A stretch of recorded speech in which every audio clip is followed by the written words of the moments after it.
Hey guys, welcome to another video. I'm your instructor, Ajay. So in this lecture, we're going to cover a little bit about voltage and what exactly it is. So whenever we study electricity, we have two main constructs. One is the electron, and the other is a proton. And we also have something called a neutron, but that's not so relevant when we talk about voltage. So as you can see, I put some symbols on here. This one represents a negative charge.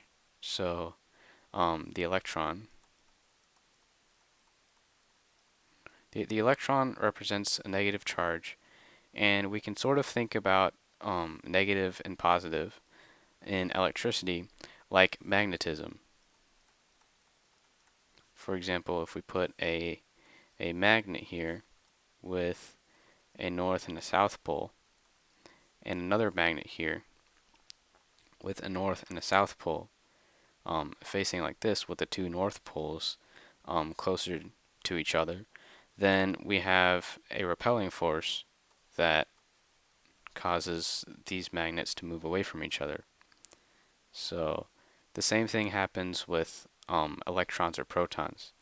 If we have two like particles, like say two electrons, just like the two north poles here, if we have two like electrons, they also exert a similar force away from each other.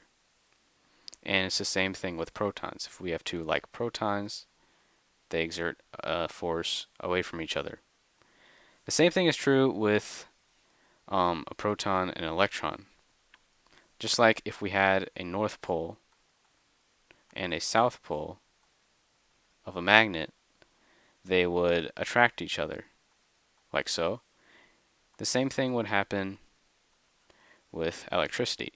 So as we can see, like charges, like charges repel, whereas opposite charges attract. That's the main principle, the main guiding principle here.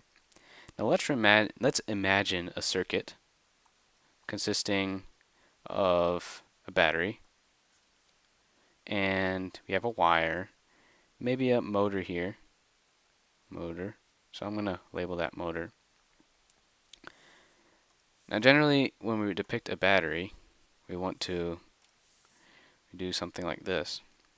Here's the convention.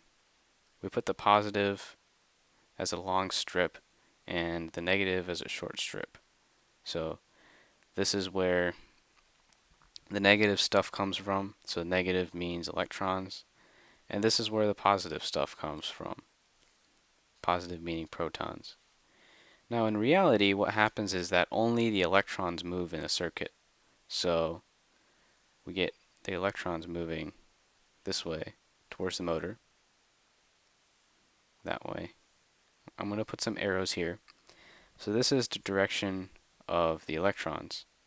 Whereas traditionally the way current is depicted is the exact opposite. So the current is depicted as if the protons are moving. And it's the exact same result that we get in the motor, but it's easier to visualize if you look at the electrons moving this way. So I'm going to draw some more arrows, and this is the motor. And the electrons, they actually move very slowly, but there's so many of them, but that the motion of the electrons cause the motor to activate, cause the motor to move. So move round and round and round. I guess that's the motor right there. So now we can talk about voltage. So voltage is basically a quantity that you can find in any point in space. So take, for example, maybe this point or this point. And as you get closer to the positive charges, this is the positive portal here, your voltage is increased. So you have the positive charge here and the negative charge. And remember, positive and negative charges, they attract. So you have forces in here. But if we ignore those for a minute and pretend that they're stationary, if we have a charge right here, that's closer to the positive charge, if you have a point right here that's closer to the positive charge, then the voltage will be greater than closer to the negative charge. So I think I'm at my time limit here. So I'm going to have to call it quits in this video, and we'll continue in the next lecture. Alright guys, thank you so much for watching. If you like this video, please share it and subscribe to my channel. I'll see you in the next video.